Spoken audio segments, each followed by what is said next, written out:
සියලු දිනා සාදරයෙන් පිළිගන්නවා අභිරහස්චාරිකාවට. අද අපි කතා කරන්න යන්නේ හරිම කුතුහලය දනවන මාතෘකාවක් ගැන. ඔයාලා හිතනවා ඇති AI කියන්නේ නිකම්ම chatbot කෙනෙක්. ඒව නැත්තම් ෆොටෝ එකක් හදන software එකක් විතරයි කියලා.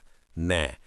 ඇත්තදම අද වෙද්දි මේ AI තාක්ෂණය කියන්නේ ලෝකයේ බලය මනින අලුත්ම මිනුම් දණ්ඩ. ඉස්සර රටවල් යුද්ධ කළේ ප්‍රාථමික මට්ටමේ තුවක්කු වලින්. පස්සේ කාලෙක ටිකක් දියුණු වුණත් අද වෙද්දි ඒ යුද්ධයේ තියෙන්නේ data සහ ඇල්ගොරිතම් මතේ. ඉතින් කවුද මේවා පාලනය කරන්නේ? කවුද මේ තිරය පිටුපස්සේ ඉන්න සැබෑ මහ මොලකරුවන් කියලා අද අභිරහස්චාරිකාවෙන් ගවේෂණය කරමු. මුලින්ම අපි කතා කරන්න ඕන මේ AI කියන සෙල්ලමේ ප්‍රධානම ක්‍රීඩකයෝ ගැන. මේ අය නිකම්ම තාක්ෂණික ශිල්පීන් නෙවෙයි. ඔවුන් ලෝක දේශපාලනය සහ ආර්ථිකය පවා වෙනස් කළ හැකි බලවතුන්. පළවෙනි කෙනා තමයි සෑම් ඕල්ට්මන්. එමත් නැත්නම් OpenAI හි නිර්මාතෘ. 1985 දී ඇමරිකාවේ චිකාගෝ නුවර යුදෙව් පවුලක උපත ලැබූ සෑම්ගේ අම්මා චර්ම රෝග විශේෂඥ වෛද්‍යවරියක්. වයස අවුරුදු 8 දී ඔහුට ලැබුණු මුල්ම පරිගණකයත් එක්ක තමයි ඔහු මේ පරිගණක ලෝකයට ඇලුම් කරන්නේ. ස්ටෑන්ෆර්ඩ් විශ්වවිද්‍යාලයේ පරිගණක විද්‍යාව හදාරමින් ඉද්දී ඔහු ඒකෙන් අයින් වෙලා ව්‍යාපාරවලට යොමු වෙනවා. ඔහු මුලින්ම ලූප්ට් කියන ඇප් එකක් හැදුවා. පස්සේ යයි කොම්බිනේටර් කියන ලෝක ප්‍රසිද්ධ ආයෝජන ආයතනයේ සභාපති වුණා.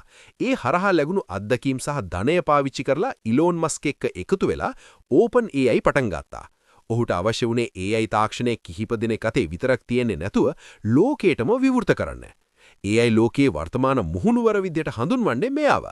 ChatGPT ලෝකෙට හඳුන්වා දීමත් එක්ක AI තාක්ෂණයේ සාමාන්‍ය මිනිසුන්ගේ අතටපත් කළේ මෙයා. OpenAI සමාගම හරහා ලෝකේ විශාලතම දත්ත පද්ධති පාලනය කිරීම මෙයා යටතේ සිද්ධ වෙනවා. මොහු උත්සාහ කරන්නේ AGI එනම් මිනිස් මොළුවට සමාන හෝ ඊට වඩා වැඩි බුද්ධියක් ඇති යන්ත්‍රයක් නිපදවීමටයි. එය සාර්ථක වූහොත් ලෝකයේ සෑම රැකියාවක්ම සහ ශාස්ත්‍රයක්ම පාලනය කිරීමේ යතුර ඔහු සතු වෙනවා. දෙවනිය තමයි ජෙන්සන් හුවාන්. එහෙමත් නැත්නම් Nvidia හි ප්‍රධානියා. ඔයා දන්නවද AI කියන්නේ මෘදුකාංගයක් වුණාට ඒක රන් වෙන්න අවශ්‍ය කරන පණ තියෙන්නේ හાર્ඩ්වෙයාර් වල කියලා.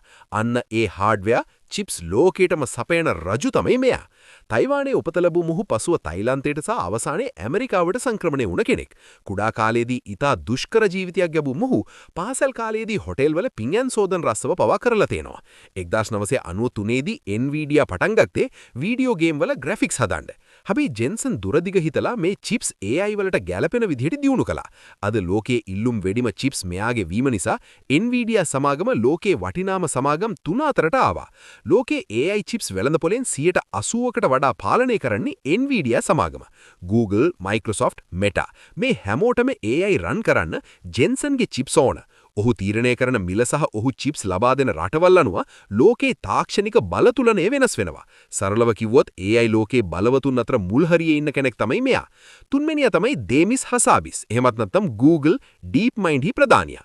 ඉංගලන්තයේ ලන්ඩන් නුවර උපත ලැබූ දේමිස්ගේ පියා ග්‍රීක සයිප්‍රස් ජාතිකයෙක් සහ මව සිංගප්පූරු ජාතිකයෙක්. ඔහු වයස අවුරුදු 13 දී ඔහුගේ වයස් කාණ්ඩයෙන් ලෝකේ දෙවනි හොඳ චෙස් ක්‍රීඩකයෙක් වුණා.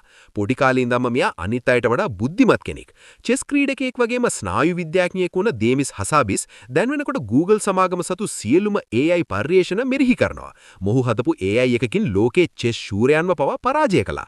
දැනට මොහු අවධානය යොමු කරන්නේ විද්‍යාව සහ සහෘද්‍ය ශාස්ත්‍රයටයි. මෙයාගේ ඇල්ගොරිතම් හරහා තමයි මනුෂ්‍ය වර්ගයේ ජාන තාක්ෂණය, රෝග සුව කිරීම සහ නව සොයා ගැනීම පාලනය කරන්නේ. හතරවෙනිය තමයි අපි හැමෝම වගේ දන්න මාර්ක් සකර්බර්ග්. එමත් නැත්නම් Meta හි හිමිකරු.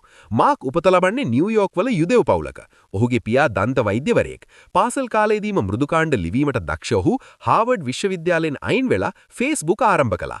සමාජ මාධ්‍ය හරහා ලෝකෙම යා කරපු මාර්ක් දැන් ඔහුගේ මුළු අවධානයම AI සහ Metaverse වෙත යොමු කළා.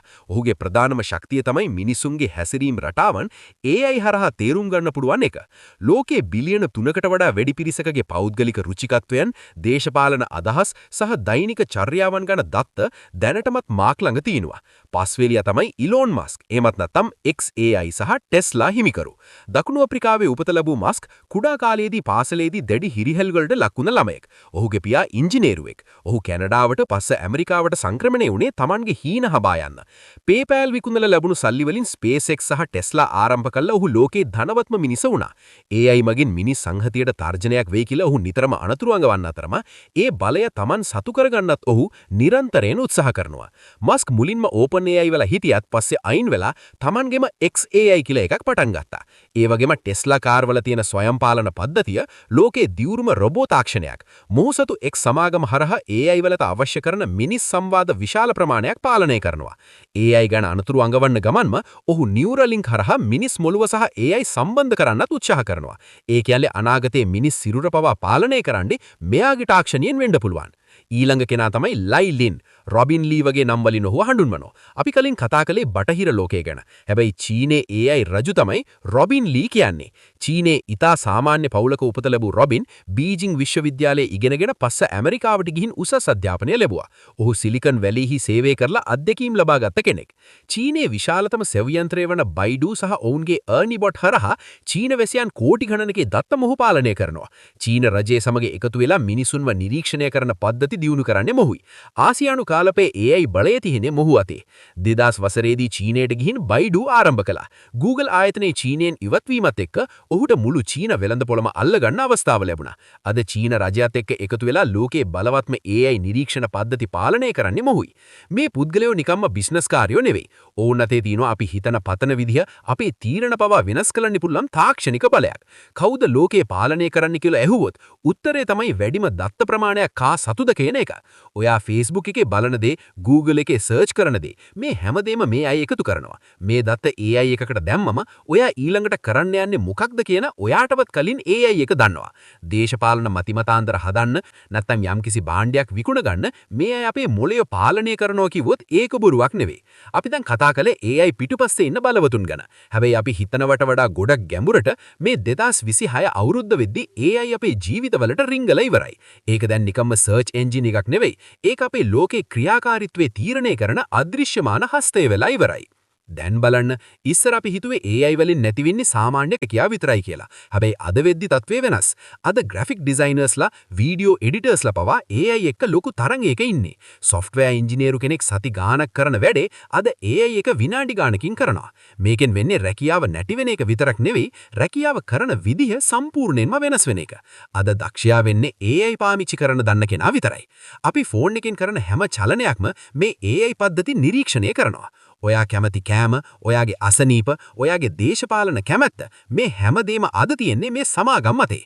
ඔවුන් මේ දත්ත පාවිච්චි කරලා අපිට පර්සනලයිස් ඇඩ්ස් පෙන්නනවා විතරක් නෙවෙයි, අපේ තීරණ පවා අපිට නොදෙනෙන්න හසුරු කරනවා. වර්තමානයේ ලොකුම අභියෝගය තමයි සත්‍ය මොකක්ද කියලා අඳුරගන්න බැරි වෙන එක කියන එක. අද ඕනම කෙනෙක් කවදාවත් නොකියපු කතාවක් කියනවා වගේ වීඩියෝ එකක් හදන්න AI එකට පුරුවන්. අද ළමයි ගොඩක් දෙනෙක් Tamanගේ අසයින්මන්ට් එක කරගන්න ChatGPT පාවිච්චි කරනවා. මේක ලොකු පහසුවක් වුණාට මේකේ අනිත් පැත්ත තමයි මිනිස්සුන්ගේ ස්වාධීන චින්තනය හීන වෙන එක. සෑම ප්‍රශ්නයකටම පිළිතුර AI එකෙන් ගන්න ගියාම අදුද්දයක් හිතන්න තියෙන හැකියාව අපිට නැති වෙන්න පුළුවන්. අද වෛද්‍යවරයෙකුටත් වඩා වේගයෙන් පිළිකා සෛල හඳුනා ගන්න AI එකට පුළුවන්. සමහර රටවල පාරේ යන මිනිස්සෙක්ගේ මුහුණ බලලා එයා කවුද, එයාගේ බැංකු ගිණුමේ කීයක් තියෙනවද කියලා AI එකෙන් කියන්න පුළුවන් මට්ටමට තාක්ෂණය ඇවිල්ලා. බොහෝ දෙනෙක් බය වෙන්නේ මේ තාක්ෂණය වැරදි අත්වලට යන එක ගැන. ඒ හරහා ඕනම කෙනෙක්ව අපහසුතාවයට පත් කරන්න පුළුවන්. ඉතින් මේ තාක්ෂණය පාලනය කරන පිරිසට පුළුවන් ලෝකයේ ආර්ථිකය ඔවුන්ට ඕන විදියට හසුරු කරන්න. ලෝකයේ ධනය තවත් සුළු පිරිසක අතට කේන්ද්‍රවත් වෙන්න මේක ලොකු හේතුවක්. අවසාන වශයෙන් කියන්න තියෙන්නේ AI කියන්නේ නිකම්ම ටූල් එකක් නෙවෙයි. ඒක බලයක්. ඒ බලය පාවිච්චි කරන පුද්ගලයන් සහ රටවල් තමයි ඊළඟ ශතවර්ෂයේ ලෝක ඉතිහාසය ලියන්නේ. අපි තාක්ෂණය පාවිච්චි කරන්න ඕන. හැබැයි අපි තාක්ෂණයට පාලනය වෙන්න දෙන්න නරකයි. අපි දැනුවත් වෙන්න ඕන අපේ දත්ත කොහොමද මේ අය පාවිච්චි කරන්න කියලා. ඉතින් ඔයාලා මොකද හිතන්නේ? AI ඇත්තටම අපේ ලෝකයේ යහපතට පාලනය කරයිද? නැත්නම් අපිව වහලු කරයිද? කමෙන්ට් එකක් දාන්න. එනම් ඊළඟ වීඩියෝ එකෙන් හමු වෙමු.